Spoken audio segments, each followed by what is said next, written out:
Sir అంటే ఇప్పుడు అభినందన సభకు సంబంధించి మన రాష్ట్రంలో 8 ఎంపీ సీట్లు మీకు ఎవరైనా జరిగింది, అలాగే కాంగ్రెస్ కి 8 ఎంపీ సీట్లు జరిగింది. దీన్ని ఎలా చూడొచ్చు అంటారు? ప్రజల తీర్పుని మీరు ఎలాగా?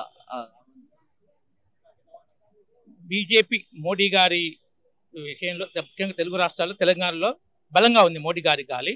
తర్వాత కాంగ్రెస్ గత 6 నెలల్లో ఇచ్చిన హామీలు ఏదైతే దొంగలో తొక్కిందో దాని ప్రభావం కాంగ్రెస్ మైనస్ అయింది.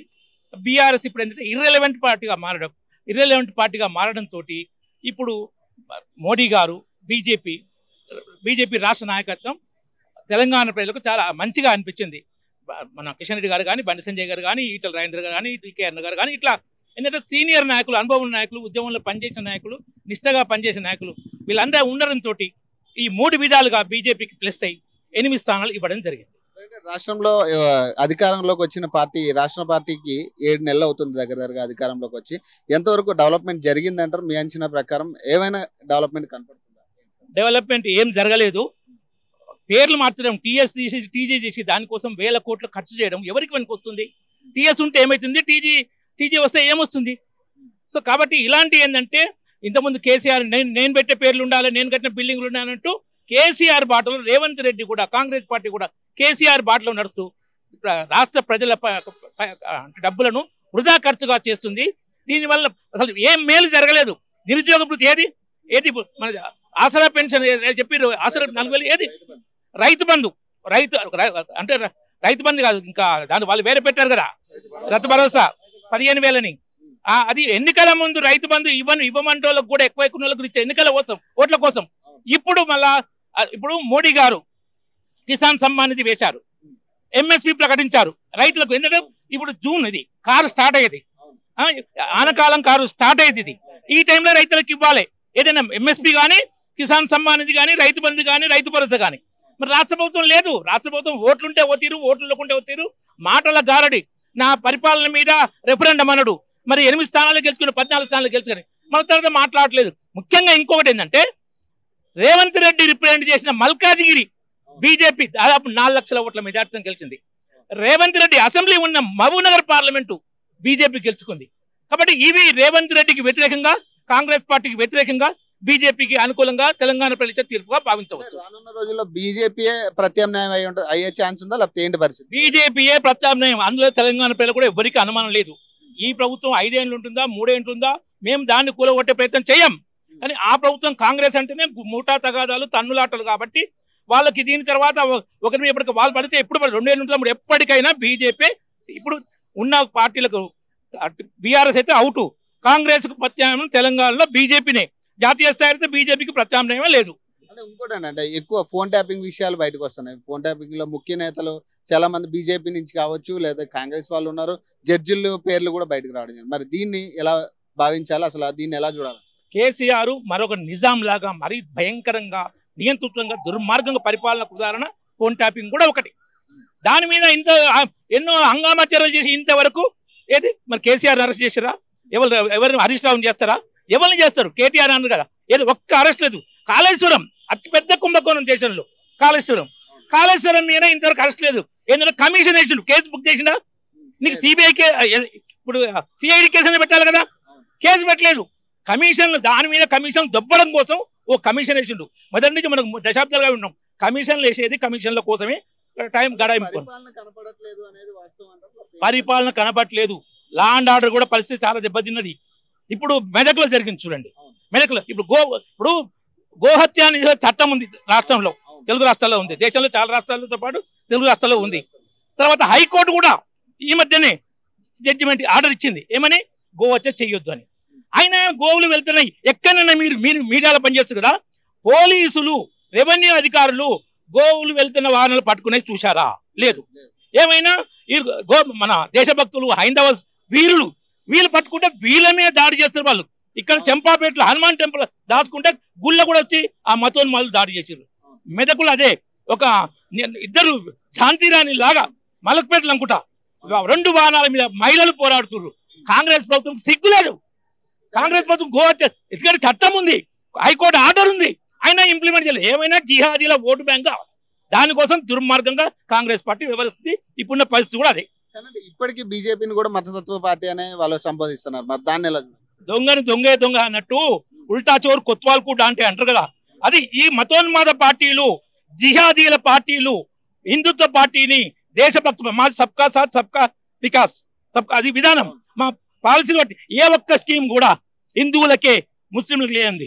ఇంకా మైనార్టీలకు వేరే స్కీములు ఉన్నాయి అది, కానీ హిందువులకి ముస్లిం లేదు. ఆ విధంగా మా పరిపాలన ఎక్కడ రాలేదు.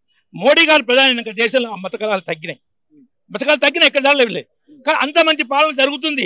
ప్రపంచం మొత్తం మోడీని భారతదేశాన్ని కీర్తిస్తుంది. మరి కానీ కాంగ్రెస్ ఓటు బ్యాంక్ రాజకీయాల కోసం పచ్చి అబద్ధాలతోటి ఈ విధ ప్రచారాలు భాగం. ఇంకొక ముఖ్య అంశం ఏంటంటే స్టూడెంట్ విషయం మాట్లాడుకుంటే ఈ రోజు నిరుద్యోగులు చాలా మంది ధర్నా చేయడం జరిగింది. గ్రూప్ 1, గ్రూప్ 2, గ్రూప్ 3కి సంబంధించి, అలాగే నీట్కి సంబంధించి విషయాలు జరుగుతున్నాయి. మరి ఇవన్నీ కూడా ఎందుకంటే రాష్ట్రంలో మళ్ళీ నిరుద్యోగులు బయటకు వచ్చి కొట్లాడే పరిస్థితి వచ్చిందంటే ఎలా చూడాలి? జాబ్ క్యాలెండర్ అన్నారు. జాబ్ క్యాలెండర్ ఇంతవరకు 7 నెలలు ప్రకటించలేదు. జాబ్ క్యాలెండర్ నిరుద్యోగ వృత్తి అన్నారు. 7 నెలలు అయింది. ఇంకో సాక్షాత్ ఉప ముఖ్యమంత్రి అసెంబ్లీనే మేము హామీనే ఇవ్వలేని పచ్చి అబద్ధం మాట. తర్వాత వీడియోలు బయటకు వచ్చినాక మార్చుకున్న మాట. కానీ ఇంతవరకు నిరుద్యోగ వృత్తి ఇవ్వలేదు. నీటి విషయంలో ఇప్పుడు బయటకు వస్తున్న విషయం ఏంటంటే బీహార్లో మాజీ ఉప ముఖ్యమంత్రి మన లల్లు ప్రసాద్ యాదవ్ కొడుకు తేజస్వి యాదవ్ ఒక అసిస్టెంట్ అది చేయించాడు అని ఇప్పుడు వస్తున్నాయి. మీకు నేను చూపించమంటే నా మొబైల్లో చూపిస్తే అంటే మొన్నటిదాకా బీజేపీ వాళ్ళ మీద ఆరోపణ వేయడం జరిగింది కూడా. నిట్కి సంబంధించి బీజేపీ వాళ్ళు చేసిందే ఇదంతా అని చెప్పేసి బీజేపీ వాళ్ళ మీద వేసిన ఇది కూడా మనం చూసాం. దాన్ని ఎలా చూస్తాం? అదే ఇప్పుడు వాళ్ళే బీజేపీని ఏ విధంగా ప్రధానం చేద్దాము, మోడీని ఏ విధంగా ప్రధానం చేద్దామని వాళ్ళే కుట్రపూరితంగా ఇలాంటి కొన్ని పేపర్ లీకులు భయంకరంగా కోట్లు ఖర్చు పెడుతున్నారేమో. ఏడు సందర్భంగా ప్రైవేట్ ఏజెన్సీ ఎక్కడ ప్రింట్ చేస్తారేమో అక్కడ పట్టుకొని చేద్దాము, బీజేపీని బదనాం చేద్దాం, మోడీని బదనాం కుట్రల భాగం ఇప్పుడు బయటకు వస్తుంది. ఎందుకంటే ఆ నీట్ పేపర్ లీక్ బీహార్లో వెనుక తేజస్వి యాదవ్ ఉండని ఇప్పుడు స్పష్టంగా తెలుస్తుంది. ఘోరాలు చేసేది బీజేపీ వ్యతిరేక పక్షాలే, బదనాం చేసేది బీజేపీని. నీట్ అనేది ఎగ్జాంపుల్. ఇంకోటి సుప్రీంకోర్టు కూడా స్పష్టంగా చెప్పింది, కౌన్సిలింగ్ ఆపొద్దు.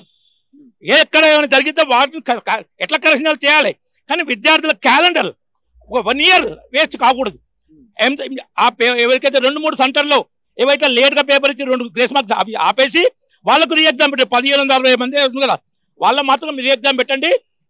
అది కౌన్సిలింగ్ డేట్ లోపల రిజల్ట్ రావాలి, కౌన్సిలింగ్ జరగాలని. అయినా ఇవాళ రాహుల్ గాంధీ ఏం మాట్లాడతారో రీ ఎగ్జామ్ పెట్టాలంటారు. కోర్టు తీర్పులకు వ్యతిరేకంగా పచ్చి రాజకీయం కోసం దగాకోరు మాట్లాడారు. మళ్ళీ తెలంగాణలో మరి అదే పాత మళ్ళీ కక్షపూరిత చర్యలు కానీ ఇవన్నీ వచ్చే ఛాన్స్ ఉందా, లేకపోతే ఏంటి పరిస్థితి? ధర్నాల విషయంలో కానీ మళ్ళీ సేమ్ ఏదైతే తెలంగాణ మూవ్మెంట్ వచ్చిందో అలాంటి మూవ్మెంట్ మళ్ళీ వచ్చే ఛాన్స్ ఉందంటారా? మరి ఏంటి పరిస్థితి? తెలంగాణ మూవ్మెంట్ ఇప్పుడు అవసరమని అనుకోవట్లేదు. కేసీఆర్ లాగా కక్ష సాధింపు చర్యలకు పాల్పడితే కేసీఆర్కి పట్టిన గతే కాంగ్రెస్ పార్టీలో పడుతుంది. అది చూసిరు కాబట్టి వాళ్ళు అంతా దుస్సాహసానికి ఒడిగడతారని మేము భావించట్లేదు. కొంత చేస్తారు, కానీ ఆ కేసీఆర్ స్థాయిలో అన్ని దుర్మార్గాలు ఏది మన బండి సంజయ్ గారిని గ్రిల్ బలగొట్ట చేయడం, ఈవెన్ అరవింద్ గారిని రఘునందన్ దాడులు చేయడం, అంత దుర్మార్గాన్ని దిగతారు. కానీ వీళ్ళు కూడా కొంత కక్ష సాధింపు చర్యలు చేస్తారు. రానున్న రోజుల్లో బీజేపీ కార్యాచరణ ఎలా ఉండబోతుంది? మరి రాష్ట్ర కేంద్ర ప్రభుత్వాలు రెండు కలిసి పనిచేస్తాయా రాష్ట్రంలో, లేకపోతే ఏంటి పరిస్థితి? ఎందుకంటే రేవంత్ రెడ్డి అన్న అని సంబోధించడం జరుగుతుంది. సో దాని పరంగా కలిసి పనిచేసే ఛాన్స్ ఉంటుందో లేకపోతే ఏంటి? రేవంత్ రెడ్డి మాట ఏంటంటే పొద్దున మాట సాయంత్రం మాట లాగుంటుంది. ఆయన మోడీ గారితో పెద్ద అన్న అంటాడు, మళ్ళీ వచ్చి మోడీ గారిని నిలదీస్తా అంటాడు, అడిగిస్తా అంటాడు. సో ఈ మాటలు ఏంటంటే నిలకలేని మాటలు, మాయ మాటలు మరాఠీ రేవంత్ రెడ్డి. కేసీఆర్ లాగా, హరీష్ రావు లాగా రేవంత్ రెడ్డి ముగ్గురు మాయ మాటల మరాఠీలు. అలా మాటలకు విలువలేదు. మామూలు అమాయక జనం, ఊళ్ళలో జనం కొందరు నమ్ముతారు, కానీ పట్టణ జనము ఆల్రెడీ తెలుసు కాంగ్రెస్ ఎంత దుర్మార్గమైన పార్టీ.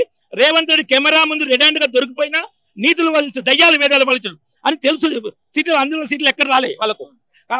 కానీ ఇప్పుడు అయినంటే కేంద్రం చూడండి, గత 10 సంవత్సరాల్లో తెలంగాణ నుంచి భారత కేంద్ర ప్రభుత్వానికి వచ్చిన ఆదాయం 4 లక్షల కోట్లు కదా. కేంద్రం తెలంగాణలో ఇచ్చినవి ఖర్చు పెట్టి 10 లక్షల కోట్లు. ఎందుకంటే అప్పు చేసినట్టుగా ఇన్ఫ్రాస్ట్రక్చర్ డెవలప్మెంట్ 67 సంవత్సరాల ఎన్ని జాతీయ రాజధానులు అంతకన్నా ఎక్కువ. ఇప్పుడు ఇండ్లు, బాత్రూమ్లు, గ్యాస్ కనెక్షన్లు, ఏదైనా కానీ డెవలప్మెంట్, వెల్ఫేర్.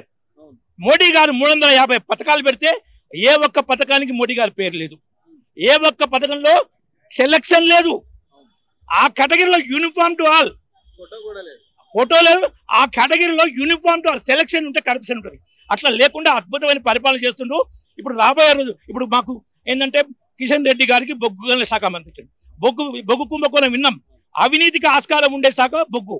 కిషన్ రెడ్డి గారు నిజాయితీపడు కాబట్టి, మోడీ గారికి అంత నమ్మకం ఉంది కాబట్టి కిషన్ రెడ్డి గారికి బొగ్గు గనుల శాఖ ఇచ్చారు. బండి సంజయ్ గారి సామర్థ్యం పార్టీని నిలబడి చూసింది కాబట్టి హోంశాఖ సహాయ ఇచ్చారు. కాబట్టి తెలంగాణకు కూడా కేంద్ర ప్రభుత్వం మంచి గుర్తింపు ఇస్తుంది. తెలంగాణ రాష్ట్రానికి అభివృద్ధి చేయడంలో కేంద్రం సహకరిస్తుంది. బీజేపీ ప్రతిపక్షం అంటే ఏంటంటే బాధ్యతాయుతమైన ప్రతిపక్షం తప్ప కాంగ్రెస్ లాగా 17 కోట్లు సుప్రీంకోర్టులో 17 కేసులు వేసి అన్ని ఓడిపోయినాయి.